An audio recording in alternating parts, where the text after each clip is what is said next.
Vigilante Williamson here with the 13th episode of my show, the Vigilante Williamson Show. It is a lot of feedback because I didn't have everything doing. Technical difficulties, but the date, I gotta get the date in. It is December 2nd, baby. It is cold outside. Yes, this year is almost over.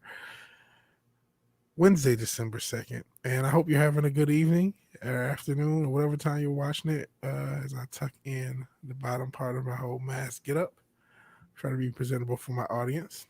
Like I said, hope everyone's having a good evening, afternoon, morning, whatever time of day it is, whether you're watching this live or as a repeat.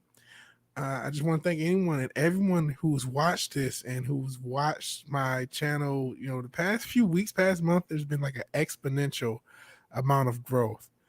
And I just want to thank everybody in the greater Fandom Menace community. I'm not sure if I'm officially Fandom Menace. I'm not sure how that works. Hello, Finner the Ice Wolf. How are you doing? I appreciate you joining. I'll let people come in. Just thank everyone. I mean, I'm at 74 subs, and I was at like 30 a few weeks ago. And I mean, between Sweetcast, who helped me out a little, he helped me mod, and I mod on his channel. Gary's live stream, he does member streams, so plug for that. Those are really awesome.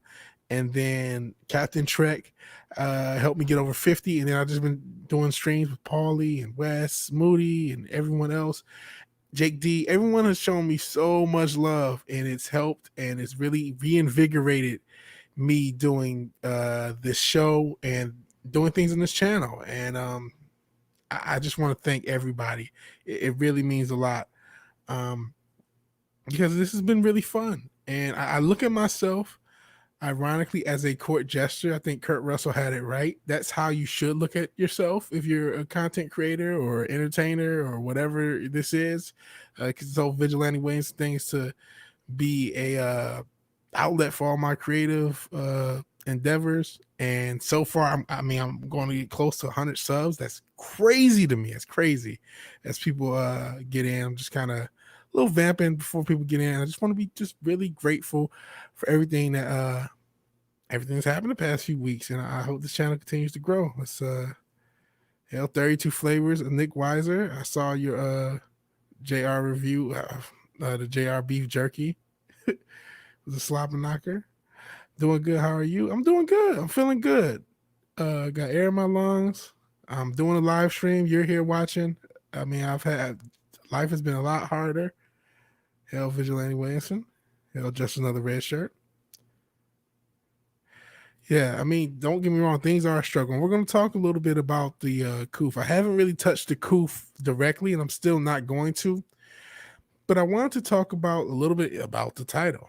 If you tell a lie, you tell a big lie enough, or if you tell a lie big enough. I already forgot what I titled my own stream as I try to get everything up and try not to boomer myself too much on the stream. If you are feeling really, really generous, I do have the stream elements link up toward the top. So always cool if you do that. Don't have to. I mean, I just appreciate, like I said, anyone watching. Got a few stories I want to talk about. I want to talk about things that are getting told too much that is just not true. These false premises that we built up. And that's why we have these woke wars, if you will. And I'm not going to be completely anti-woke. I'm going to talk about some positive things that people may think I'm left. I'm going to talk about twerking in restaurants. Got to talk about virtue signaling kicks. Got to talk about virtue signaling stock exchanges.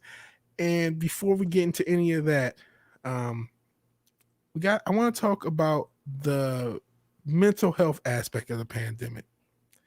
And I want to talk about that because there is a New Yorker cover that just came out. I think it actually came out today. And hold on as I share the screen so we can get all our articles in that we're going to be talking about for the evening. And man, I'm an artist. Well, not a drawing artist, but I'm a creative. I don't know if artist applies. And so I don't like to judge. That's too much zoom. Let me, there you go. But yeah, this is trying to normalize. Um, it's trying to. That's why they call this a new normal. The whole lockdown. They're trying to normalize dysfunction, and I say this as someone who has severe mental health issues. Well, not severe. I've had. How about that? I've dealt with severe mental health issues. I wouldn't say they're at their most severe now, even though I've had my struggles. Um, and I can be a little bit messy as you see at this apartment, but there's tons of normalized dysfunction, not just in if you want to consider this feminism because the hairy legs and everything, but just in general. You see this. This is the New Yorker, right? This is supposed to be the prestigious magazine of our time, supposedly. But you know, and it's supposed to be something that is representative of people. I think people say I feel counted or I feel seen. I think that was it. I feel seen because of this, but this is not healthy. First off, you see that this person has put away some wine. They have a wine bottle here, and look here, some pills. So that is not a good mix, regardless of what those pills are for. I'm not sure if this is like an antidepressant because that's not a good look. Because I mean, you don't want someone accidentally Heath Ledgering themselves. Not sure if they're birth control because the whole idea behind this is online dating, which given again the conditions as I zoom in of her legs and her apartment, I'm not sure if you're going to be happy when you take off these shorts. But I digress. You have takeout here, Cheetos here, cats, Amazon boxes, stolen ballots for Joe Biden, a junky bed, this divider. This is not cool, right? And as a one-off thing, it's the New Yorker. I know leftist, whatever, but like in general, over the past 70 years, it's been a land of 1,000 cuts for normalizing dysfunction, normalizing behavior that's harmful. And I get and one of the big lies is representation, right? Everything needs to be represented.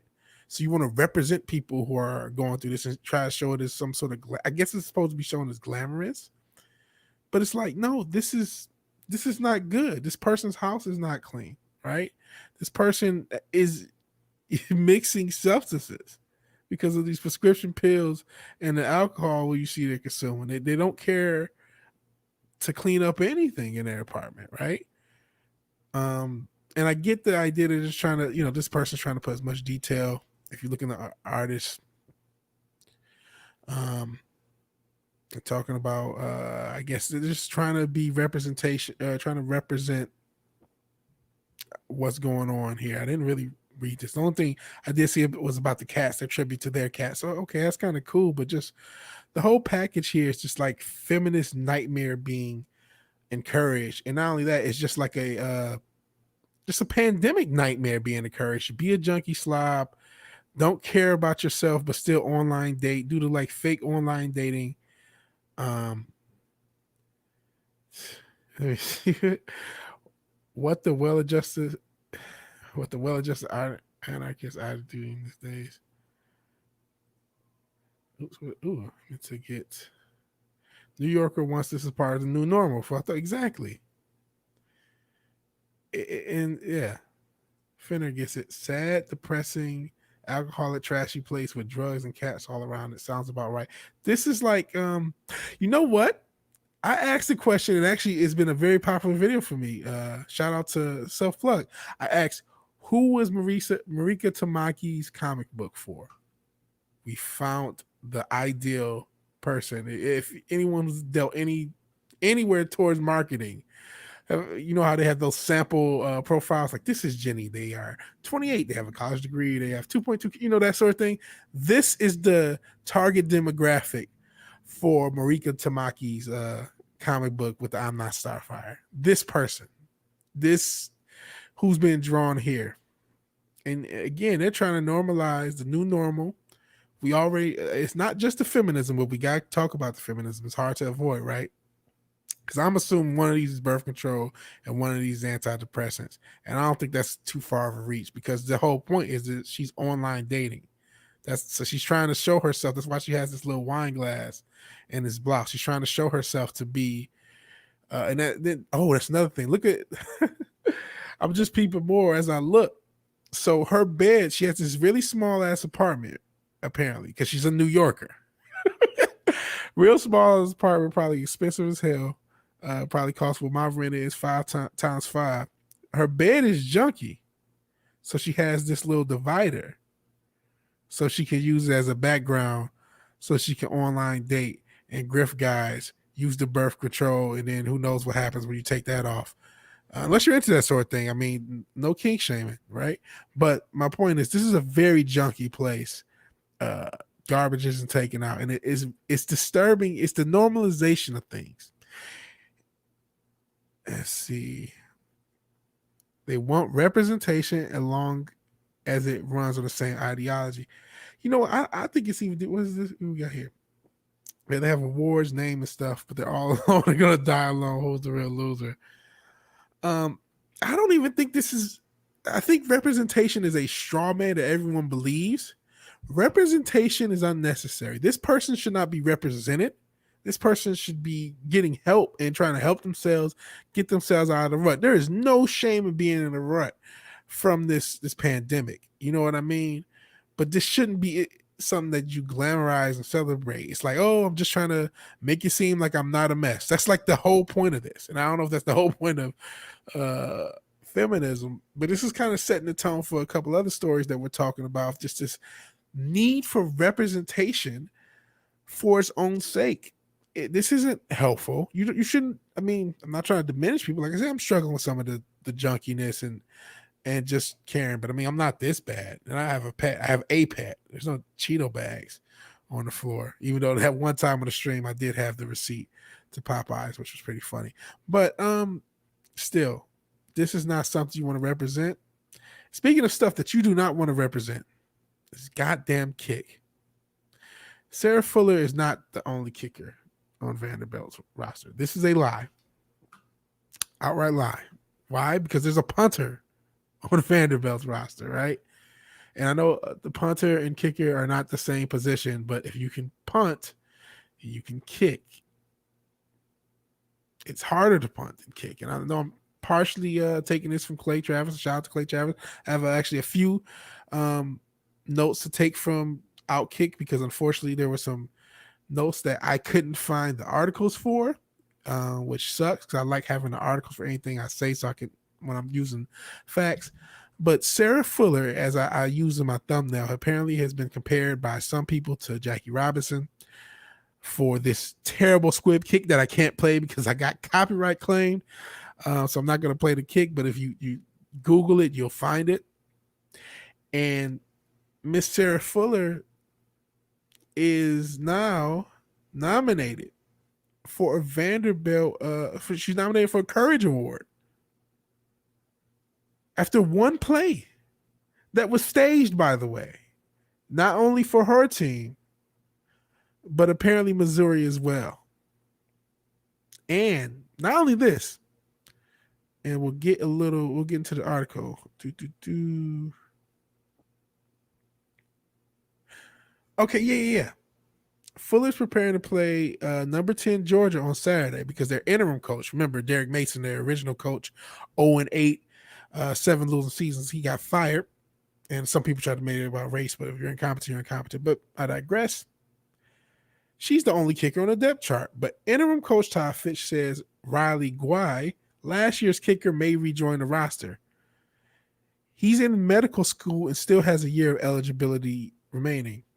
Guess what? He had a year of eligibility remaining last week as well. Meaning the only reason we got Sarah Fuller kicking was for this virtue signaling. And I want to go back to one of the things we were talking about, the trashy. Is this it? Oh no, I've seen 13-year-olds kick further than her. It's sad we live in time when no one earns anything. And when they fail, they get awarded. It is sad. This is sad. It's very sad.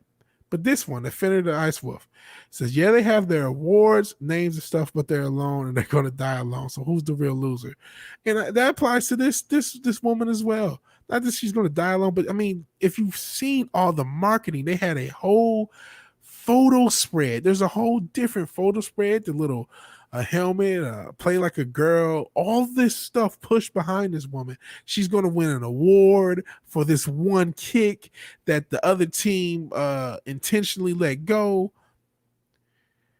All for representation, but what are we representing? Again, 13-year-olds can kick further than her. Other women can kick further than her. I know it. I know it just looking at it. I can eyeball that. See, those of us that don't live in a big city, we call that a walk-in closet, not an apartment. I agree. I live in a moderate city, and that is like my closet. That's disgusting. And I'm sure that in New York it's like $30,000. Who knows? Oh, that's probably exaggerating. Maybe like $5,000 a month, something like that, or $3 to $5,000, something stupid. Check out Louis Rossman. He does all the stupid prices in New York, but I digress. This is to represent what? What are we representing with Sarah Fuller? We're representing lies. We're representing the idea that she did anything. Like there's nothing authentic about her.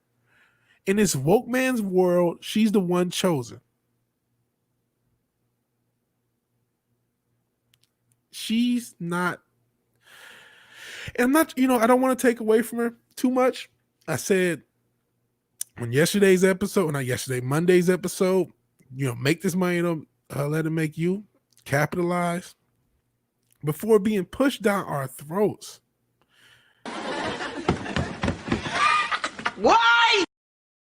Why do we have to get this pushed down our throats?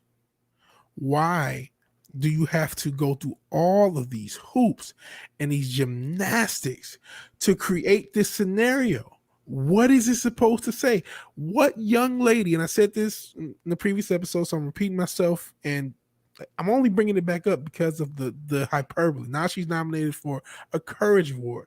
It's so courageous for everything possible to bend in the way or out of the way for you to accomplish nothing. What is courageous about that? What example is that setting for the future? If you have a young child, young daughter, or son, whoever, young daughter, young niece, are you going to sit her down and say, Sarah Fuller is such a great example for you? Look at what you can accomplish if a bunch of men all fake act, all go stuntman in a game to make you look good. And keep in mind, she also cursed out the team halfway through. And apparently, this is the sources Outkick. I don't have the article to say this. So if I'm lying, Clay Travis is lying. But apparently, one of the coaching staff, a member of the coaching staff, said, I wanted to say this all year. I'm so glad you said this, Sarah. Motherfucker, what are you getting a check for? Let's get into some of these comments. I don't think they're even releasing her stats, mainly weight and height. That is a very dangerous move. She can be hospitalized if a wrong move goes on the field. But you know something, Finner? A wrong move is not going on the field. She will never be put in harm's way. Trust me, this is all coordinated. She's progressive, stunning, and brave. Blah. Yeah, I agree. She's probably. I was going to say something rude. I don't want to attack feminists. Hopefully, I get a little bit more woke points with my next article. At least not where I'm going with my next article. But as far as this goes, this is a mess. It's an absolute mess. And the fact that last year kicker was available last week and still is. The punter was available, and that anyone would compare this to Jackie Robinson. When you consider everything, like, that's insane. Or anyone who's crossed the barrier, Roberto Clemente. People have actually had to face struggles and Not just a few tweets saying the kick was dumb. I'm talking about like your life is on the line, stuff that Jim Brown went through, people who really had to break down barriers and really had to deal with things, you know what I mean? And you compare somebody who had who had the sea parted for them just to do a terrible kick that the other team had no intention of returning. And that's why I said they should release her, she could be hospitalized. If a wrong move goes on the field, the only way she's going to be hospitalized is if she tears her own quad running or something. Because I'm sure whenever she trots out, because Georgia is going to blow them out, so they're not going to really need to run back the kick. It would be funny if they did. I wish they did. I wish they, if she does another one of those stupid squibs, I hope they run it back and try to score a touchdown. And if she's in the way, knock her ass out.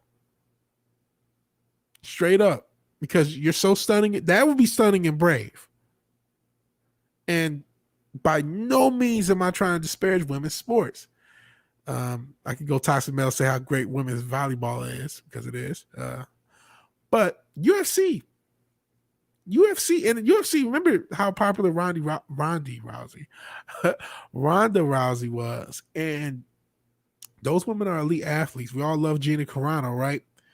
Make no mistake, unless you have a lot of training, you could not win a fight with any of those girls. I saw that. I've known it for a while when it was a fight, the first UFC back. I can't remember, Zherezhenko and Zhang. Those girls beat the living shit out of each other, and they're just way too fast. It's like, okay, I would have no chance trying to fight with any of them. Let's see what Finish says. Look, in a sport like football, camaraderie is a key element. As weird as it sounds, sharing a locker room does help a bit, and the vibe she gives with the rest of the team ain't good because she's got special treatment, and that is never good. No, it is not. The only time where you can do the special treatment is if you have an exceptional player. They say make exceptions for exceptional players. If you are a huge football fan, you heard of the stories of Lawrence Taylor, Bill Parcells, who was a real tough-nosed coach, gave Lawrence Taylor a pass in practice, and people would say, "Why?" He's like, he knows more about football than anyone else on the team. His football IQ is through the roof, and he can do whatever he wants, basically. And it paid off. You don't do that for this kicker just for a diminished football team. And keep this in mind. And this is something I worry about with all of this wokeness, the human element. What is this going to do to the Vanderbilt athletic program?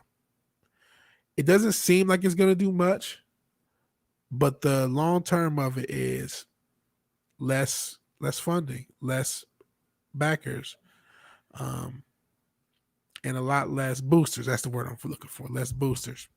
And so, and people won't say that out loud, but I'm sure less people are going to back and be boosters to this because of this. Because this is a farce. So I've ranted long enough. I think I've lost people with my ranting. So I apologize to anyone who got put off about my ranting. But it's unnecessary, man. It's unnecessary to keep pushing representation to the point where it's damaging. As Fenner, the Ice Wolf, said, the vibe, camaraderie is so huge, and that vibe is going to be really messed up. Especially she's cursing out the team, talking about how they don't cheer for first downs. Apparently, there are people on that team who are already trying to revolt, and people have put up, should they even play? I don't think that's going to happen when people don't play, but it's a lot of mess. Yeah, above all, less respect. Without respect, we reject, right? But I am going to be respectful in my next story, and I know this has been pretty media hyped as well. But Ellen Page is now Elliot Page. I'm not going to talk too much about this. I've been 20 minutes opening up. This will be real short, but I just want to be actually very encouraging. As Ellen Page, she or he, I want to be as proper as possible. I promise I'm not trying to be funny. But when they were Ellen Page, they were in a lot of movies that I liked. Inception is one of my favorite movies. Even the third X-Men, even though it's kind of a mess, They have some memorable scenes in that, and Juno was good. So this person's been in a lot of movies I like, or a few movies I like, and I'll say Inception is one of my favorite movies, and I thought they were good in that. And people talk about their acting, and I've seen it said, is this something to cash in on potential roles? But then you say, well, this person's been a successful actor for over a decade in Hollywood. I don't really think that's the case. I actually do think this is something that's genuine. And yeah, I know the media is going to media. We can't get away from woke. We can't get away from things being overblown. But from the perspective of Elliot Page, I actually don't think this is trying to cash in. And I wish them the best. Genuinely, like I said, they've been someone I've enjoyed their work, and I am rooting for them. So, just wanted to, because that story's been out there, I want to just give my 2 cents to show I'm not just this anti woke, to show that we're not really istaphobes. And I really do hope this person, I wish them the best. And I will see.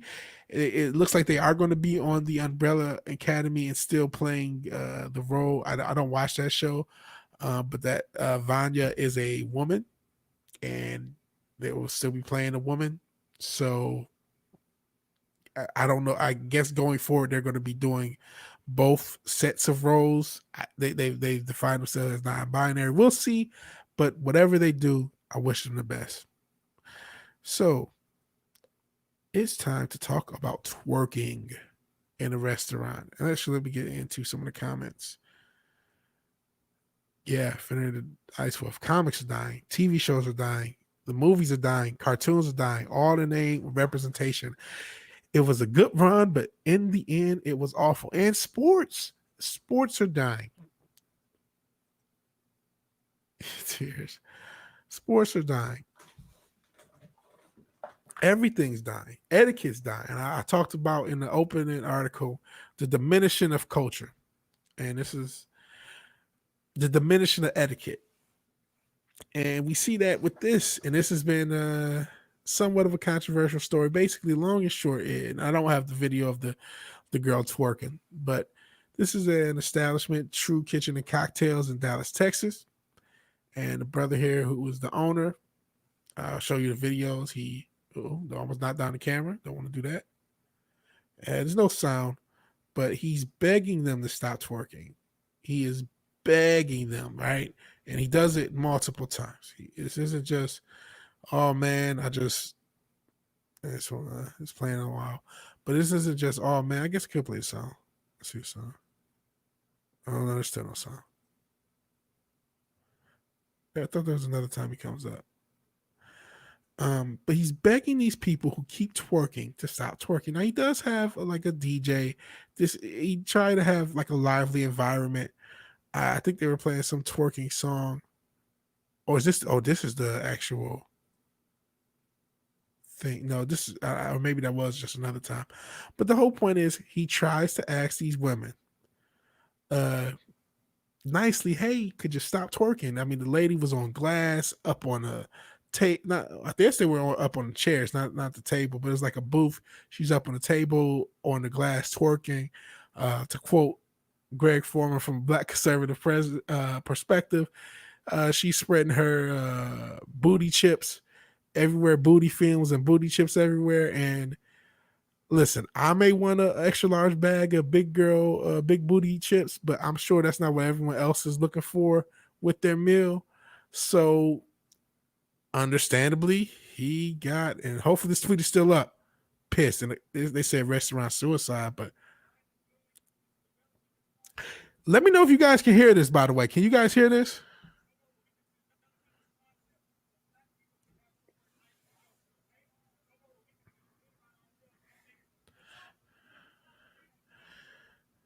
Can you guys hear this? Let me know in the chat if you can hear this.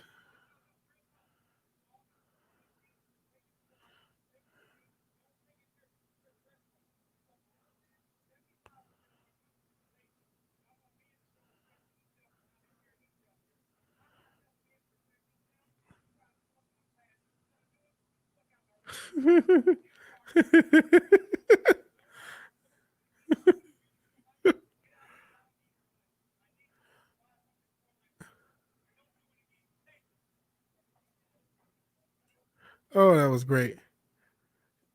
What is it? Can kind of hear it. Oh fuck. Fuck. I'm new to Streamlabs or StreamYards. I'm used to Streamlabs. Let me see. Automatically just fuck. So I'm just trying to check if there is anything I could do to make it louder. I don't think it is. But you can look it up online. Look up. You can even look up this tweet. I guess DJ Green villain. It's a restaurant suicide. I think it's the opposite. He wants this to be an upscale place, and he has women. An insurance risk. Her twerking, she could have broken that glass. She could have fallen. She could have hurt herself, and that's a lawsuit risk. And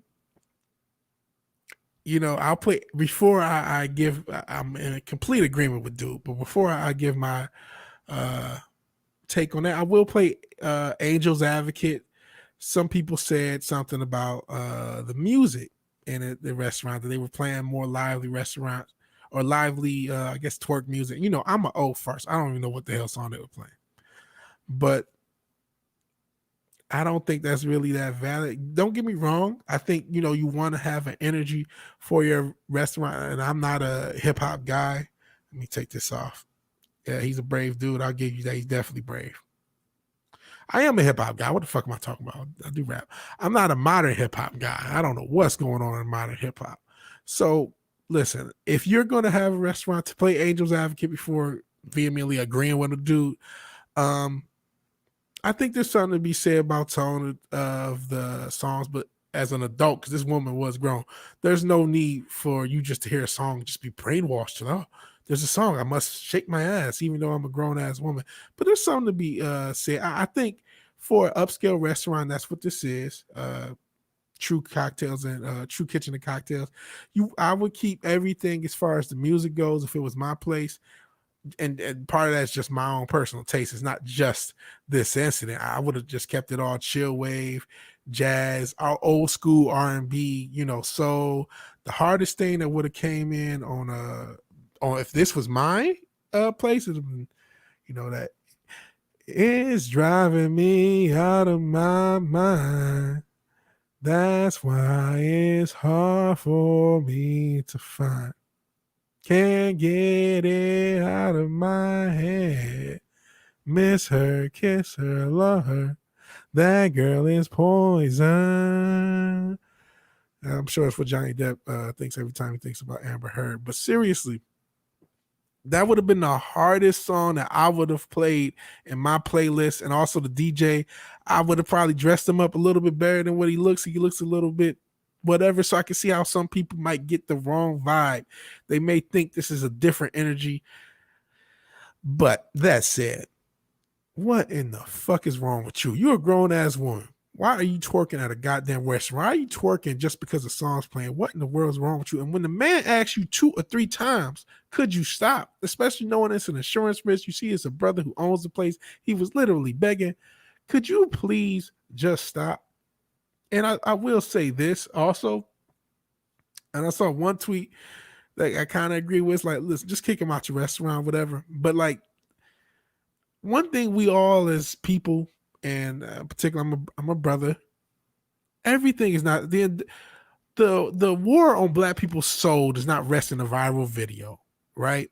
This is just some ignorant people at a restaurant. I've seen people, you don't see other people act like this. You don't see people act. Every chain on earth has had ignorant patrons of every nationality, right? Every chain restaurant, every store. I used to work at a grocery store. I'll never forget this. I'll never forget this shit as long as I live. There was a couple. They put this little move. They had split up. One bought the regular groceries. The other one had like a couple $100 in steaks, maybe $150 in steaks in their, like, under their shirt. Ran out. The other one already had the groceries packed in the car and was sitting out like you would see at any grocery store, or they're just waiting for the person to come out. They got the window rolled down. This person runs in. I bullshit you now. I promise you on everything I love. Dukes of Hazzard style, jumps in with the steaks. Jumps in through the window, the roll down window with the steaks. And they were Caucasian. And I'm not saying that's not an indictment on Caucasians, right? Ignorant people are ignorant. That chick was ignorant. This is not the like I said, the soul of black culture does not rest in a viral video. Um, and it's not restaurant suicide, despite what DJ Green Villain said. You know, I want to get down to Texas at one point, and I would love to go to that restaurant just because of him standing his ground. And he's apologized for some of his word choice, but has stood his ground on kicking the people out. It even showed. Let me see. I don't even think this guy needs to say anything. What happened to etiquette? I agree. But I mean, he owns the place. He you know, he did have to say something because they were being so disrespectful. And one thing, if you watch the video back, if you notice, a lot of other people, there's other people who aren't really paying attention in the back, and they're paying attention, but they're not like engaged because it doesn't involve them. And there was almost like and you almost felt like they wanted to clap. There were some people in there who wanted to clap after. But of course, in the comments, just back and forth. It says, "Oh, I want to be broke, kick people out, support him." And then some people say it's hard to get a reservation at a restaurant. And you know, there's back and forth. We can go through here. I like this one. Dude killed his entire brand, and then it's like maybe he's trying to maintain his brand, and that's the business side. That's why I think it was. You know, he's done himself. This has been a net positive for dude, rather he knows it, because I'm like, yeah, I would love to go to this restaurant because that's the type of brand you want to maintain, and that's the type of business you want to maintain. If you want to have an upscale and have a certain etiquette, and this is just basic etiquette. I don't give a damn if you're at Applebee's, you don't do shit like that. And this is not it's not a racial thing. It's not a feminist thing. It's not it's a basic human etiquette. Be respectful. So we have more representation to talk about. And this is scary. We've talked about entertainment. Shout out to everybody. Shout out to Fender the Ice Wolf, man. You've been riding with me the whole podcast. I lost other people talking too much about that damn Sarah Fuller. She gets me again. Damn it. But this is serious. We've talked about representation. We've talked about how damaging this is. And I want to add another note about how damaging affirmative action is. And it is racist. And it's not only racist towards the groups that it's purporting to, it's racist towards the groups it's purporting to help, as well as the groups that it's purporting to say are privileged. And in the case of affirmative action, you see it's really racist against Asians and whites. And what do we get for this racism? We get the diminishing and the destruction of the most intelligent black people, because what you do is you take the smartest black kids on earth or in a country, and you put them all in harder classes than they should be. So kids, Thomas Sowell, the great Thomas Sowell, cites the statistic of the top or the bottom 10%. Black kids are in the bottom 10% at MIT, but those black kids in the bottom 10% at MIT are in the top 10% in the country in math. So that's what happens. These bright individuals, these bright brothers and sisters who would do better at a different institution, who could excel. This person who is failing out of MIT, and that's what happens. A lot of these kids fail out of higher institutions. You might be failing out of MIT. You might be failing out of Harvard. A black kid, you took an Asian kid spot. You're failing out of Harvard. And if you would have went to U of M, if you would have went to Duke, if you would have went to a still prestigious class, Rutgers or something like that, a HBCU, if you should choose Howard, you would thrive. But instead, you're failing out of a institution for representation, because representation is important, but that's not actually true. Representation is not important. Economic and power is important. And that's what this is seeking to do? No, it's not. It's seeking to cause destruction. Because what this is Marxism. And this is what is going to happen. What's going to happen is a bunch of people are going to I'm trying to figure the best way to put this. A bunch of people are going to act as if they are something that they're not. G for P. Let's put it like that in order to get on. to a Fortune 500, because what NASDAQ is seeking to do is have mandatory board diversity for its listed companies. NASDAQ is pushing for more than 3,000 companies listed on its U.S. stock exchange to make their boardrooms less overwhelmingly male and white by hiring directors that better reflect the country's diverse population. The company filed a proposal Tuesday with the SEC. Ooh, about to sneeze. Uh-oh. Okay. The company filed a proposal Tuesday with the SEC, or the Security and Exchange Commission, that, if approved, will require all companies on the exchange to disclose the breakdowns of their board by race, gender, and sexual orientation. Companies that do not comply can be delisted or kicked off the exchange. This is unconstitutional as fuck.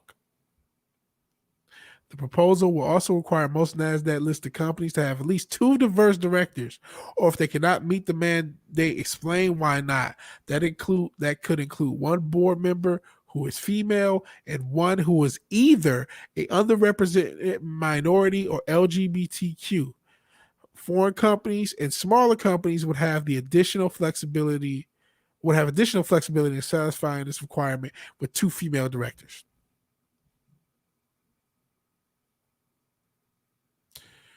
Okay, let's get into this. Okay, Finner, he's a brother just like me. I'm black and I've always hated the idea of affirmative action. It diminishes us all and make it seem like we haven't earned it. Thank you, or gives it to someone who doesn't deserve it. Thank you. Thank you, thank you, thank you. Gender and race don't matter. If they can do the job perfectly, then they keep the job. How do they not get this? Because they don't want to get this. This is not about race. This is not about diversity. This is about balkanization, to keep it 100. That's what this is about. This is about divide people for its own sake. But let's keep this, what is one person is female, and you can either be a racial minority or LGBTQ. So what this is, a lot of people are going to be bisexual all of a sudden. That's what's going to happen. It's going to be a lot more women, a lot more Marika Tamakis. And what this is going to do is do with what we had in the comic industry, instead of major corporations and the way they run. And we're already seeing this from a policy and from a everything perspective, right? But now what we're going to get instead is we're going to get these companies, like exponential amount of major companies, all with the same mentality as Marvel Comics. Think about the entire NASDAQ with the same mentality of Marvel Comics or DC Comics. And as we've talked about, I mean, they're dying woke. They're dying on this hill of wokeness. I mean, the company DC Comics literally is planning to release comics in August, when they may be done by June. But they're woke because wokeness is more important. Let's see what we got. This diversity crap is more racist and homophobic than ever. It reminds me of how Germans used to tag the Jews. It reminds a lot of people of that. But they're the ones who call everyone fascist. And they forget that socialism was a part of its national, their national socialists. And they pushed this socialism. But the fact that you need to know everyone's sexual orientation, that is disgusting to me. You need to know everyone on the board who they sleep with. What if there's an incel member on the board? Like, what? Does he have to disclose that? What are we doing here? I don't know how you could be an incel member of a major corporation. But, like, it's insane. And so you have to have non-straight people. You have to have women. So you can have nothing but white lesbians. and you will satisfy this quota. And I bring that up because it's basically what happened with the comic book industry and the entertainment industry. No disrespect to white lesbian. I dated a white lesbian, so it's no big deal. I love them.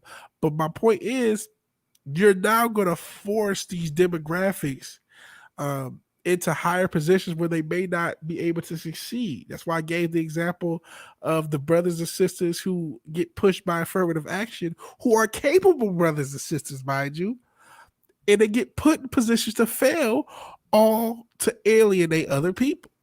And now you'll have that at major corporations, 3,000 listed companies. And I saw something about this saying only 25% of the companies currently listed on the NASDAQ would meet this criteria. So you're going to uphold or upend 75% of these companies. And I know I can already hear the angel's advocate. Oh, you must hate yourself. You don't want to be represented. Listen, man, this is not going to help anybody. All this is going to lead to is a lot of companies losing money when they put ill-qualified people in positions of power. This is going to hurt more black people, more gay people, more women, more everybody, because they're going to be the underlings who don't get these board jobs, and now they're going to get the arrogant Kathleen Kennedys of the world running their company. It's going to go exponential. I agree with you. The stuff shouldn't matter. You said the video volume is too low. I'm glad you said that. Very low. Very low. Okay.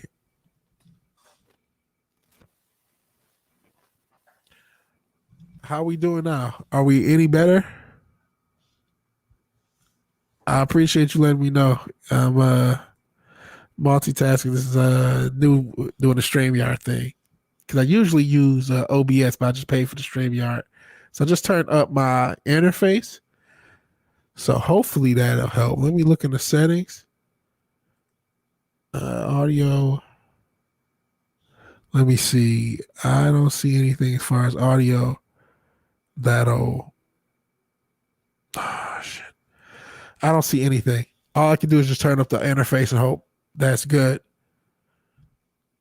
So, just another red shirt. If you're still here, can you hear me any better since I turned it up? I just turned up my mic. Because I hope you can hear me better. Uh-oh. Now you probably can't hear me for a second. That messed up my whole flow. I hope you guys can hear me. I try to clip these videos out so I can always change the audio and post, but it sucks. I really want you to hear me live. Oh, it sucks. Now I'm in my own head. Hopefully, can you hear me, or is anyone even there? That messed me all up because I was like, oh, I'm just going, and I like, oh, it's too low.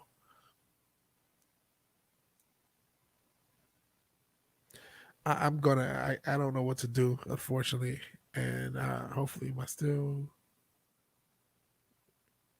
are still there.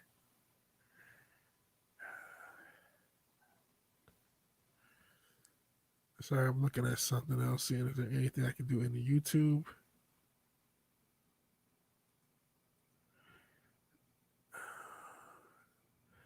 I'm just gonna have to be boomer size, and I'm close to the end of the podcast. I'll have to fix it in post. I apologize, anybody who is watching this live.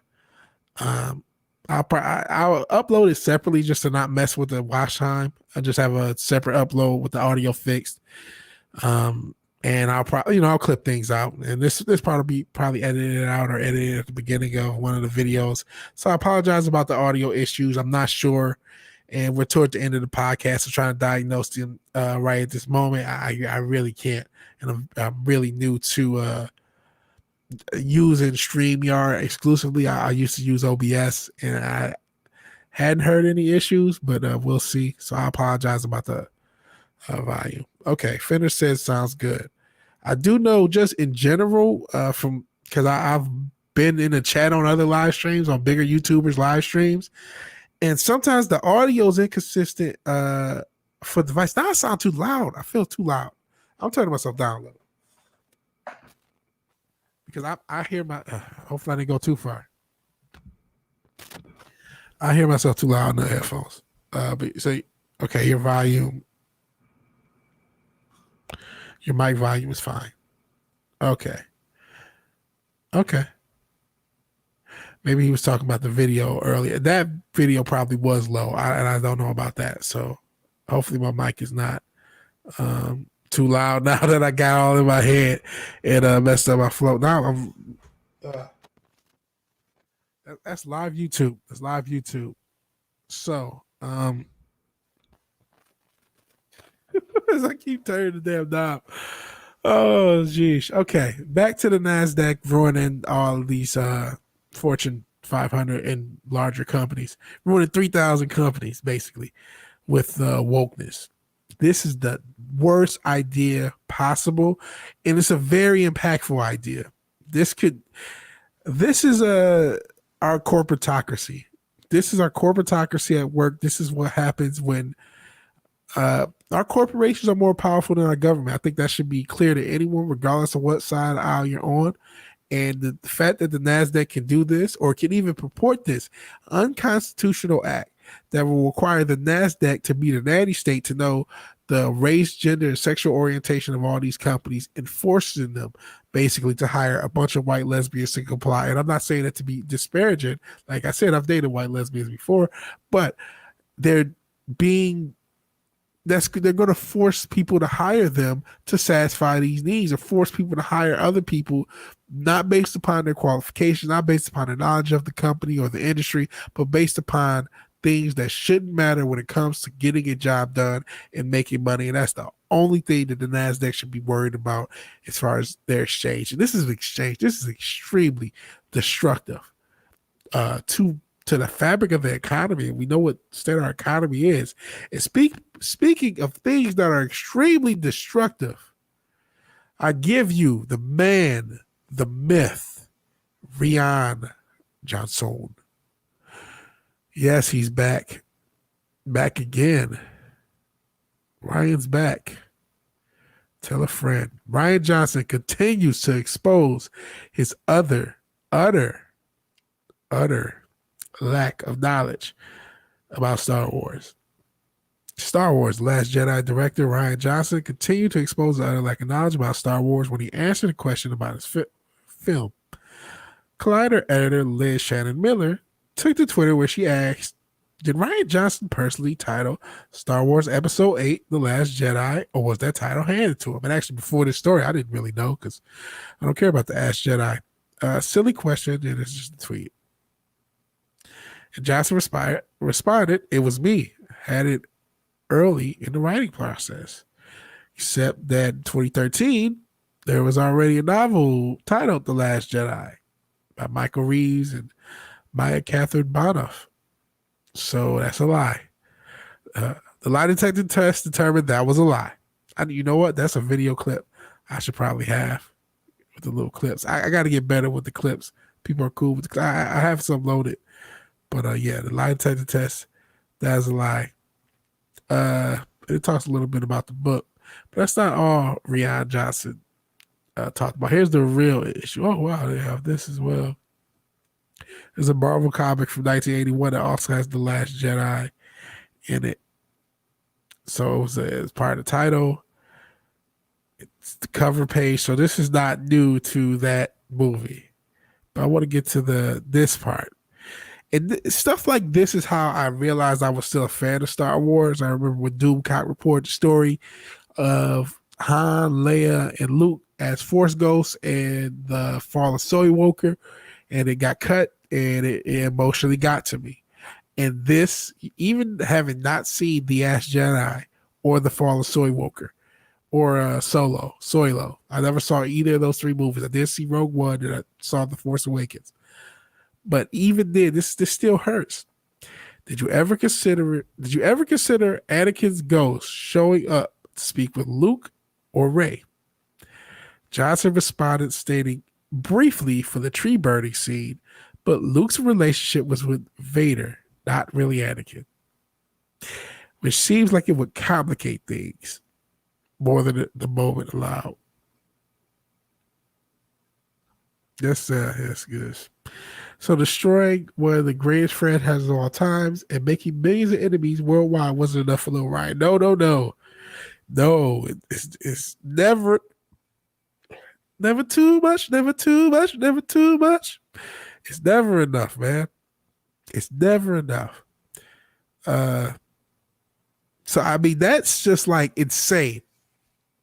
The whole point of the Return of the Jedi, I know everyone who's responded to this has said it, but it still needs to be said. The whole point of Return of the Jedi is to redeem Anakin Skywalker. Is that Luke saw Anakin Skywalker, not Darth Vader, and he was trying to connect to his father. I don't even know the scene because I didn't watch the movie again, and I'll never will. I'll never see this piece of trash. But how hard is it to watch fucking Return of the Jedi? Because if you watch Return of the Jedi, you realize that the whole point of the movie is to redeem Anakin Skywalker. And having a Force ghost. Speaking of which, he's been on that damn island or whatever forever. Could he have interacted with the Force ghost of his father since then? Maybe they could have built a rapport since then. But no, that would be because that was never the point. The point was never to tell a Star Wars story. The problem with all of these woke idiots who do all of this stuff is the companies they work for at the time. We see how it all come back to bite them, but they felt that they could print money, that money would be endless, and so no matter what they did, they would be successful. It's almost like Vince McMahon in WWE for anyone who's watched wrestling. Because he had a monopoly in wrestling for so long, he didn't have to care. He still doesn't have to care about how the characters are portrayed or a lot of details because he's going to make his money regardless. And that's the sort of monopoly Hollywood had on us, or thought they had on us, so they could put anything they wanted in it. It was never a question of ruining Star Wars. Star Wars is not something that it matters if it can be ruined. To them, it's something like the Fast and the Furious or Transformers, a disposable franchise, and they can put whatever they want in it and they'll make money because you plebs will just buy it. That's what they think. That's what Rian Johnson thinks. So it didn't matter. He didn't have to see Return of the Jedi. He didn't have to know the canon. All he had to do was be a little prick, artsy fuck and fuck up everything. That's all he had to do, because he still made $1.8 billion to do it because of the franchise. And it destroyed the canon. It divided the fan base. Let me see in the notes. Luke called Vader saying, "Father, please," he sure did, to save him from the Emperor. And Vader didn't answer, but Anakin didn't. That was the point of the thing. I know it said Luke. But yeah, shout out to Anthony Paula. He's been here for a while. After Perry, and I already messed up your name. Rian Johnson is like a musician who knows how to make a song and play the right notes, but just to be an asshole, plays every damn note wrong. Yeah. Anthroparian, you've been here for a while. I appreciate it. You see, there's more people here. But I'll you know what, that example, I'll bring this back up. It almost puts me in mind of the story of "I Am the Walrus" by the Beatles. John Lennon when interviewed, he found out his lyrics were being studied in colleges and high school, and he was like, he felt that was stupid, so he wrote "I Am the Walrus" to be intentionally insane for that purpose. And I mean, I love that song because I like the Beatles, but that's their shit. That was their original work. Rian Johnson, you're not George Lucas. This isn't your work to do that with. That's what all of these idiots didn't realize. It's not yours to do that with. It's not yours to add all this wokeness. And yes, there is a cost. There is a cost. People, you can't just push stuff on us. This was never about representation. This was never about whatever straw man argument they say this is. It's always about pushing an agenda. It's always about, if you really want to be, I would have to get Exozone to say what it's all about. But long and short, globalist control. How about that? Globalist control. It's all about homogenizing humanity. We're all the same, but we're all different. But we're all the same. They're trying to make us all the same mentally while pointing out all of our differences and balkanizing us about our differences and othering people, as they would even say. But yeah, it's a mess. Cuckoo, cuckoo, yeah. I am the walrus. Yeah, yeah, yeah. The sequels are a confusing mess. They should have gone with the book and brought in my boy Jay Solo and Ben Skywalker, but KK did say they had no source material. My God, they're pricks. They're evil. And unfortunately, I've said this in other streams and maybe on this channel, I can't remember, but KK is not going anywhere. She knows where the bodies are buried. And speaking of something, we talked about Rian Johnson, but I want to talk about everyone's hero, right? Everyone hates Rian, and I do too. But y'all love this motherfucker Filoni. Y'all love this felonious Filoni, man. And I like the Mandalorian. I love it a lot. I cover it on the channel. But this motherfucking Dave Filoni, man. I don't trust his ass. I don't trust him. He created, I get that there is a huge, huge following that Dave Filoni has. I get there's a huge following that the Clone Wars, in particular that cartoon, and I know Rebels as well, but it really stems off the Clone Wars cartoon. I remember when it came out, I really wasn't a fan, but that generation who grew up watching that that they were as hooked with that series and what Filoni's works were in the past as anyone else was hooked at any other Star Wars work, whether it was the prequels when you were young or actually it was the re-releases when Han shot second. Those tapes and they came out with the movie, it came out in the theater first, but then when they actually released it on cassette, I remember, I will never forget watching all three of the movies back to back to back one Sunday, and it blew my mind. Like I had seen parts of it before, but I was old enough, like 10 or 11, and back to back to back, and it was great. And I've been hooked as a Star Wars fan ever since. And another generation, 7 or 8 years ago, whenever it premiered, when Clone Wars premiered, they were hooked to Star Wars the same way by that show. So that, because of that, Bo-Katan, Ahsoka Tano, Thrawn, all these people, even though Thrawn's been in, obviously he's in the extended universe because the man talked about Jay Solo and the like. But that universe, that section of the Star Wars universe, it's sizable. And I, even though I'm not a part of it, I feel like that sizable section can be as rapid and can be as I don't want to go full. They don't go full Raylo. That's being too harsh. But they defend Filoni when I don't think he deserves defense. I mean, to me, Dave Filoni is somebody who says whatever he needs to say at the time. When he was at that stupid woke conference, he said a bunch of virtue signaling woke garbage.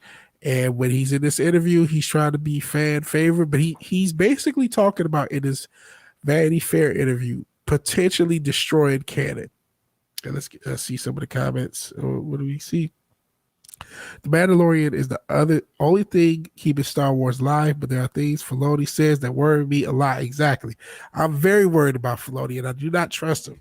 I am not a fan of the Clone Wars. I like Ahsoka Tano and Bo-Katan so far in The Mandalorian. I have a tangential knowledge of who they are, but I am not a fan of these properties. I didn't watch the Clone Wars. I didn't watch Rebels. I am not a Filoni worshiper, and I'm not knocking anyone who loves his work. Good for you. He's added to the Star Wars canon. He's added creations that are a part of the culture of Star Wars. Ahsoka Tano is a hugely popular character. I knew who she was without knowing who she was. You know who she is. You've seen her before. You've seen cosplay. You know what I mean? He's added to it, but he's still a Hollywood prick, man. And he shows us. Let me get into it. I'm not going to read this whole article. It's quite a bit, as you can see. It's cool. You know what I mean? There's still cool stuff to, they can interview Rosario as well. And I guess she has a lot of heat on Twitter. I'm sorry about the spin. I'm trying to look for some of the danger or the stuff that makes me mad. Let me because the main stuff I wanted to talk about the article is the canon stuff. I don't really care about Dawson's stuff.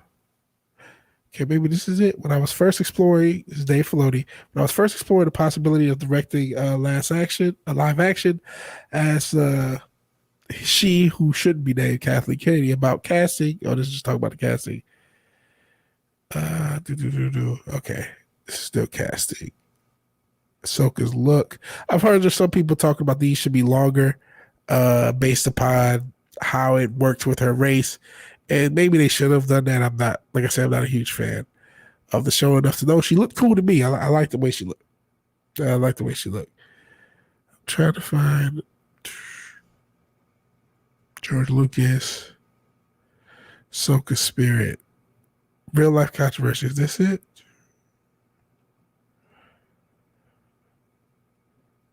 Something about transphobe. Oh, I don't want to talk about that transphobic thing is a mess.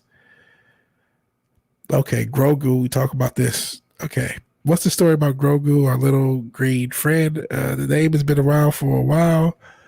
John told me earlier on season 1 what it would be. So they already had this name decided. So it made me start to think about how people would learn the names. Gave me the idea that Ahsoka, who's very compassionate. So as soon as this is one of the things that worry me about him. He's a slight egomaniac. In season 1, when he was told what the kid's name is, he was told that the child's name was, the first thing he thought of is, let me put my character in this. As soon as he heard, oh, Baby Yoda's name Grogu, I'll use Ahsoka to connect with the child without words, so they can communicate memory. So the very first thing he thinks of, toss in my character. Like Rey in The Force Awakens, Mandalorian doesn't really know the full Star Wars story. He has no idea who Yoda is. Is that why you turn to Ahsoka so she can say this? It's baby, or I know this thing is baby Yaddle. Baby Yaddle. That actually kind of might have been funny. You know, that would have been the best moment ever. That's how he should have gone with it. That's a Yoda baby.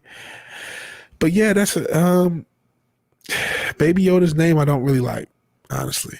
I don't like Grogu. It's a stupid name. And I'm still looking at the article about, he said something. Maybe I must have skipped it. Or maybe this is it. No, here it is. This is the part. It's all the way at the bottom. That's why I can find it. The quest we learn is a search for the villain Grand Admiral Thrawn. The last time fans saw Ahsoka was spring's finale of the Clone Wars, but in actual Star Wars chronology, the last time we saw her was at the end of Rebels, venturing off with Sabine Wren to find Ezra Bridger, who had vanished along with Thrawn. Where does this scene fit in with where we find her in The Mandalorian? Right, but no, it's an interesting one. That's not necessarily chronological. I think the thing people will most, I think the thing that people will most not understand, I guess most likely not understand, is that they want to go in a linear fashion. But as I learned as a kid, nothing in Star Wars really works in a linear fashion. What is he talking about? What does he mean?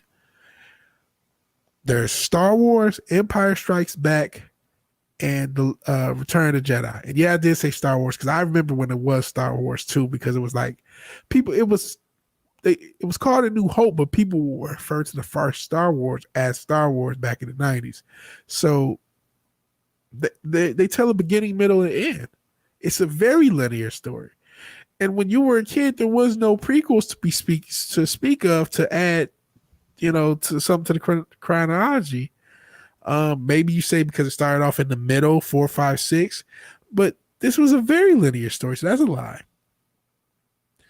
But yeah, that's what he's saying. You do episode 4, 5, 6, then 1, 2, 3. No, but you do a story. You did a beginning, middle, end of one section of the story. Then you did a beginning, middle, end, and another section of the story. Yes, there's a prequel section and, the original trilogy, the main canon, as far as I'm concerned, but it was a chronological linear story told. So that's just not true. In the vein of that history, when you look at the epilogue of Rebels, you don't really know how much time has passed. So it's possible the story I'm telling in The Mandalorian may actually take place prior to that. Possible. I'm saying it's possible. That is ridiculous. It should not be possible. If you don't know what the fuck the canon is, but you do last season to toss in Ahsoka to give Baby Yoda's name, but you don't know what the canon is, I don't trust him. If you're a big Filoni guy, I mean, I would love to defend this guy basically saying that he doesn't know when the hell the canon of the Mandalorian is. That's basically what he said. He doesn't know when this takes place. He doesn't know when this takes place relative to his own canon, which to me has always been problematic. And no, I'm not just saying that as a joke because everyone uses that word, but Ahsoka Tano never made sense to exist outside of the Clone Wars. Like for her to be a character that we know obviously couldn't exist in the original trilogy, but be Anakin's Padawan and then never be involved at all while he's Darth Vader, it makes no sense to me. So that's always been a plot hole that Dave Filoniverse always presented, and the fact that he doesn't even know when it occurs near the Mandalorian's canon, that's incredibly dangerous. So yeah, back-to-back Star Wars doofuses. Rian obviously a lot worse, but Filoni, everyone trusts Filoni, and I do not. So this has been a long podcast, or at least for me. We're an hour and 11 minutes in, and I like to end on a positive note. And I'm going to go with MJ. So I just heard something. Some noise. I think it was my phone. But MJ, see the Funko Pop. Michael Jordan. I don't know the lighting. Let me see if we go big. Go big or go home. Yeah. Michael Jordan. He is the subject of our last story. And it's a positive story. Michael Jordan donates $2 million from The Last Dance to feed America's hungry. Michael Jordan has donated the proceeds from the hit documentary The Last Dance to Feeding America, the nation's largest hunger relief organization.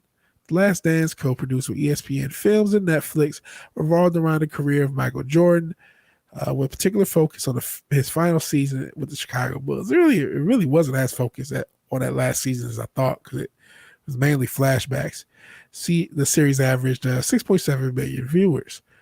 Now, some proceeds are going towards warm meals for the nation's hungry. Feeding America thanked Jordan for his $2 million gift for the organization. Now, I mean, I'll play Angel's advocate. It is a rich guy giving money, and apparently only some of the money, to this organization. But I always like to end on something positive. I still think it's a cool thing that Michael Jordan donated money to this organization, because we know there's a huge, unfortunately, food shortage. We've seen food banks lying all around across the block, or down the street, things like that. Let me see some of the. Got another comment in here. Oh yeah, this is a very good question. Anthroparian. You're gonna have to spell out how you pronounce your name, because I'm gonna Anthro. I'll just call you Anthro. But why do they not bother writing out story frameworks nowadays? They wing it and ends up becoming a mess. I think they do have story frameworks. I don't know if you remember with Star Wars. I know it's kind of a tangent for this. But they had that damn that whiteboard where they had dinosaurs, diversity, and all that other stuff, not a war, whatever it was. Those are the story outlines, man. They just, you know why they don't throw you know why they don't have frameworks, and part of it has to do with diversity, that false sense of representation, as I end the story. And we're going to end the podcast on this. I said it in actually other things. I said it in my Javika Leslie. I'm the only one defending this woman because she looks thicker than a Snicker. But I said to her, if she ever watches the video, when they hired you for Batwoman, their writing job ended.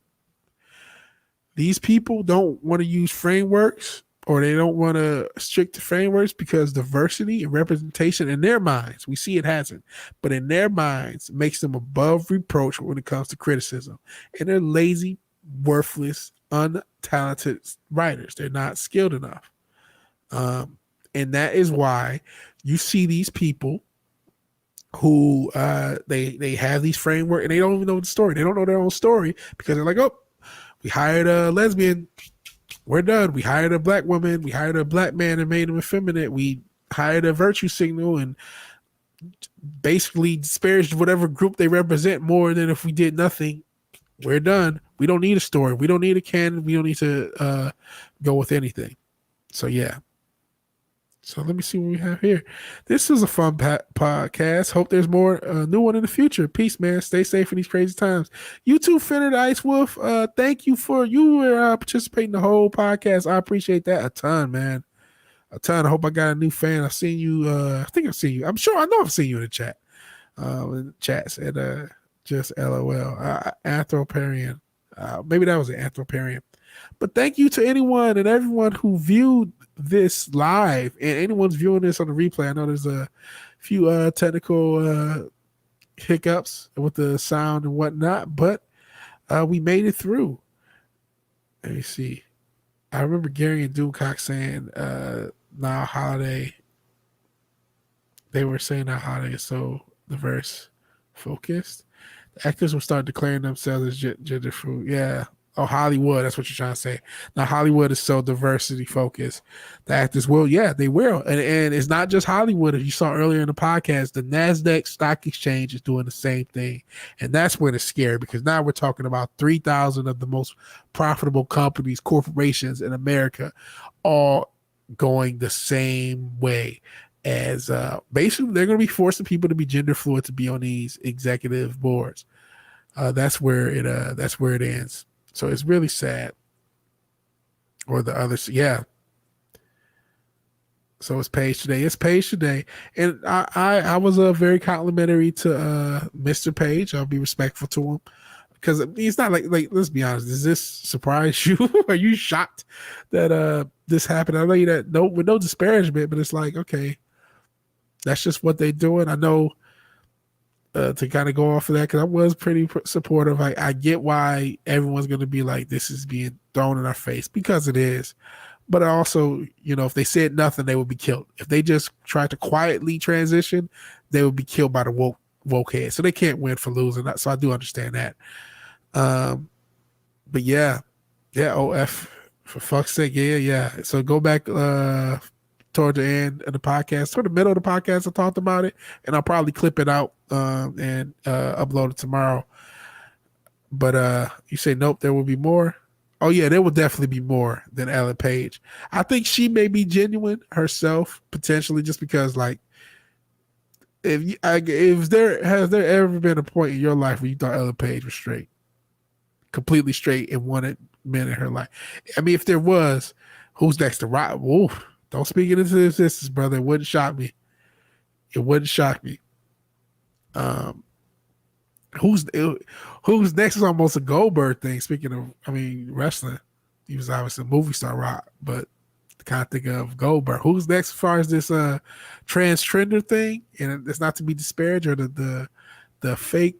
Everybody's going to be bisexual. I think that's what happened with Batwoman. Javicia Leslie. I think she's bisexual in name only, bino, and you're going to see a lot of that, and that's when they're trying to shape society. They're trying to destroy masculinity. That's the longest short of it. They're trying to destroy masculinity. There's nothing wrong with it's okay to be whatever you are, and I love you and respect you and wish you the best in your life, but they're trying to destroy masculinity, and they're trying to use you as a straw man, just like they're trying to use me as a black man as a straw man, all for their nefarious gains, and it's really sad. Really, really sad. But if Paige gets a few acting gigs in the next year, so that's why I think it's a little bit more genuine, because she was already getting pretty consistent work.